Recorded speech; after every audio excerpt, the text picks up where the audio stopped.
बिस्मिल्लाहिर्रहमानिर्रहीम। Now we are going to study about staphylococci. Staphylococci के अंदर सबसे पहले हम स्टेफिलोकोकस ऑरियस के बारे में पढ़ेंगे।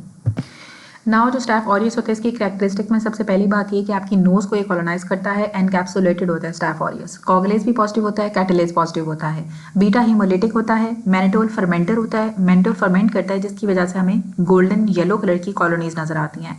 स्टैफ ऑरियस कभी कभी आपकी मल्टीपल ड्रग रेजिस्टेंस शो करता है, मल्टीपल ड्रग से रेजिस्टेंट होता है। जो मोस्ट कॉमन कॉज है एक्यूट ऑस्टियोमाइलाइटिस की, सेप्टिक आर्थराइटिस की और राइट साइडेड एंडोकार्डाइटिस की, वो स्टैफ ऑरियस ही होता है। आईवी ड्रग एब्यूजर्स के अंदर जो राइट साइडेड एंडोकार्डाइटिस होता है, या सेप्टिक आर्थराइटिस या फिर एक्यूट ऑस्टियोमाइलाइटिस की जो मोस्ट कॉमन कॉज है वो स्टैफ ऑरियस होता है। और सेकंड मोस्ट कॉमन कॉज है कंजक्टिवाइटिस की, स्टैफ ऑरियस।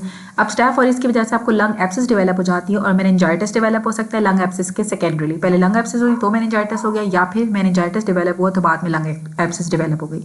स्टैफ ऑरियस की ट्रीटमेंट में हम क्लोवॉक्सासिलिन देते हैं, और अगर आपका मेथिसिलिन रेजिस्टेंट स्टैफ ऑरियस होगा तो हम इसको फिर वैंकोमाइसिन से ट्रीट करते हैं। अब इसके विरुलेंट फैक्टर या टॉक्सिन्स कौन कौन से होते हैं? इसमें प्रोटीन ए होती है, कॉगलेज हमने पढ़ा पॉजिटिव है, टॉक्सिक शॉक सिंड्रोम टॉक्सिन होता है इसका, एंटेरोटॉक्सिन भी होता है, पीवी ल्यूकोसिडिन होती है, डीएनएजेस होती हैं, बीटा लैक्टेमेज होती है, इसमें प्रोटीनेजेस होती हैं, लाइपेजेस होती हैं, एक्सफोलिएटिंग ए एंड बी इसका टॉक्सिन होता है, इसका कैप्सूल भी इसका विरुलेंट फैक्टर होता है। और ये जब आपके डीएनए की प्लाज्मिड की ट्रांसडक्शन हो जाती है तो पेनिसिलिन से रेजिस्टेंट हो जाता है आपका स्टैफ ऑरियस। अब जो इसका प्रोटीन ए टॉक्सिन फैक्टर है, ये मोस्ट इंपॉर्टेंट विरुलेंट फैक्टर होता है स्टैफ ऑरियस का, प्रोटीन ए, जो कि एंटी फैगोसिटिक होता है। प्रोटीन ए, पी से प्रोटीन, पी से फैगोसिटिक, ठीक है। तो एंटी फैगोसिटिक है जो प्रोटीन ए है, पी ए और ए पी, ठीक है। प्रोटीन ए एंटी फैगोसिटिक है, ए पी है। इसका निमोनिक इस तरह से याद रख लेते हैं कि जो प्रोटीन ए है वो एंटी फैगोसिटिक होता है, ये आईजीजी के एफसी सेगमेंट के साथ बाइंड कर जाता है। जो कॉगलेज है वो सेकंड मोस्ट इंपॉर्टेंट इसका विरुलेंट फैक्टर होता है। फिर एक आपका आता है टॉक्सिक शॉक सिंड्रोम टॉक्सिन, जो बाद में आपको टॉक्सिक शॉक सिंड्रोम कराता है, और साथ ही एंटेरोटॉक्सिन्स भी प्रोड्यूस करता है, पीवी ल्यूकोसिडिन प्रोड्यूस करेगा, डीएनएजेस को, बीटा लैक्टेमेजेस को, प्रोटीनेजेस को, लाइपेजेस को, exfoliative toxin A and B capsule को भी। उसके बाद आती हैं डिजीजेस। डिजीजेस में सबसे पहले आता है कि जो स्टैफ ऑरियस होता है वो आपको फूड पॉइजनिंग कराता है। फूड पॉइजनिंग में वॉमिटिंग और डायरिया कराता है, और खाने के 2 से 6 घंटे के बाद एंटेरोटॉक्सिन की वजह से। एंटेरोटॉक्सिन है आपकी गट के ऊपर एक्ट करेगा और आपको फूड पॉइजनिंग कराएगा।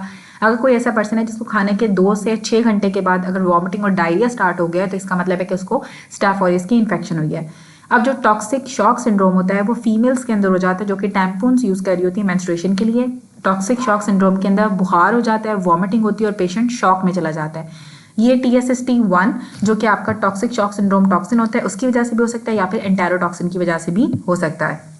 उसके बाद स्कैल्डेड स्किन सिंड्रोम होता है। जो स्कैल्डेड स्किन सिंड्रोम होता है ये एक्सफोलिएटिव टॉक्सिन ए की वजह से होता है। इसमें क्या होता है, जो स्टैफिलोकोकस ऑरियस होता है ये आपकी बहुत सारी लोकलाइज स्किन इन्फेक्शन की मोस्ट इंपॉर्टेंट कॉज है, ठीक है। एक्यूट ऑस्टियोमाइलाइटिस करा रहा था, सेप्टिक आर्थराइटिस करा रहा था, कंजक्टिवाइटिस करा रहा था, राइट साइडेड एंडोकार्डाइटिस कराता है, आईवी ड्रग एब्यूजर्स के अंदर लंग एब्सिस कराते हैं, मेनिंजाइटिस कराते हैं, कंजक्टिवाइटिस कराता है, और ये आपकी बहुत सारी स्किन इन्फेक्शंस भी कराता है। टॉक्सिक शॉक सिंड्रोम कराता है, फूड पॉइजनिंग कराते हैं एंटेरोटॉक्सिन की वजह से, और स्किन इन्फेक्शंस के अंदर ये लोकलाइज स्किन इन्फेक्शन की मोस्ट इंपॉर्टेंट कॉज होता है। स्टैफ ऑरियस की वजह से आपको एब्सिस बन जाती है, फ्रंकल बन जाती हैं, कार्बंकल्स बन जाती हैं, और आपके पैरोटिड ग्लैंड की भी क्रिप्ट एब्सिस बन जाती है।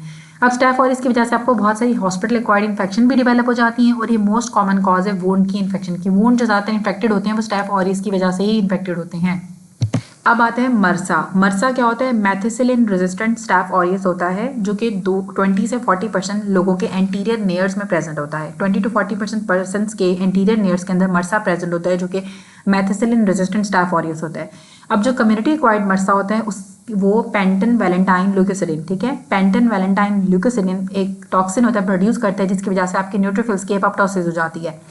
अगर तो आपका कम्युनिटी एक्वायर्ड मरसा है तो हमने इसके लिए वैंकोमाइसिन देनी है, फिर उसको सेप्ट्रॉन देनी और फिर फिजोरिक एसिड देनी है। पैटर्न हमने ये रखना है कि सबसे ज़्यादा आपने वैंकोमाइसिन देनी है, वैंकोमाइसिन के बाद आप सेप्ट्रॉन दोगे, और फिर लास्टली आप उसको फिजोरिक एसिड दे सकते हो। लेकिन अगर तो कम्युनिटी एक्वायर्ड मरसा नहीं है, कम्युनिटी से आपने नहीं एक्वायर किया, तो फिर आपने उसको फिजोरिक एसिड देना होता है। वैंकोमाइसिन आपको सब कॉन्टेक्ट्स को देने की ज़रूरत नहीं होती है। अब हम पढ़ते हैं स्टैफिलोकोकस एपिडर्मिस के बारे में। जो स्टैफिलोकोकस एपिडर्मिस होता है, एपिडर्मिस नाम से ही बता रहा है कि आपकी एपिडर्मिस पे प्रेजेंट होगा, आपकी स्किन के ऊपर प्रेजेंट होगा।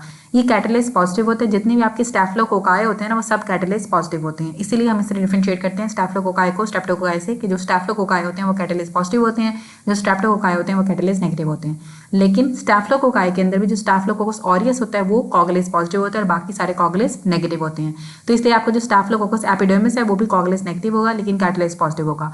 स्टैफिलोकोकस एपिडर्मिस आपका यूरिएज पॉजिटिव भी होता है। इसके विरुलेंट फैक्टर्स में बहुत सारी एंजाइम्स आती हैं और एक्स्ट्रा सेलुलर प्रोटीन्स भी आते हैं जिसमें आपकी एडिशंस आती हैं और ये आपके प्रोस्थेटिक डिवाइसेस की या प्रोस्थेटिक इम्प्लांट्स की इन्फेक्शन कराता है। जैसे कि अगर किसी का हिप इम्प्लांट होगा या अगर आपके प्रोस्थेटिक हार्ट वाल्व्स के अंदर स्टैफिलोकोकस एपिडर्मिस इन्फेक्शन कराता है। उसके बाद आता है स्टैफिलोकोकस सैप्रोफिटिकस। जो स्टैफिलोकोकस सैप्रोफिटिकस होता है ये भी आपका कैटालिस पॉजिटिव होगा और कॉगलिस नेगेटिव होगा। ये बाकी स्टैफिलोकोकस स्पीशी की तरह बहुत सारे फैक्टर्स प्रोड्यूस करता है, लेकिन जो स्टैफिलोकोकस सैप्रोफिटिकस है वो सेकंड मोस्ट कॉमन कॉज है यूटीआई की यंग फीमेल्स के अंदर after E coli. E coli most common है, सबसे ज़्यादा इकोलाई की वजह से ही यूटीआई होता है यंग फीमेल्स के अंदर, और सेकंड पे आपका स्टैफिलोकोकस सैप्रोफिटिकस की वजह से आपको इकोलाई डेवलप हो जाता है यंग फीमेल्स में।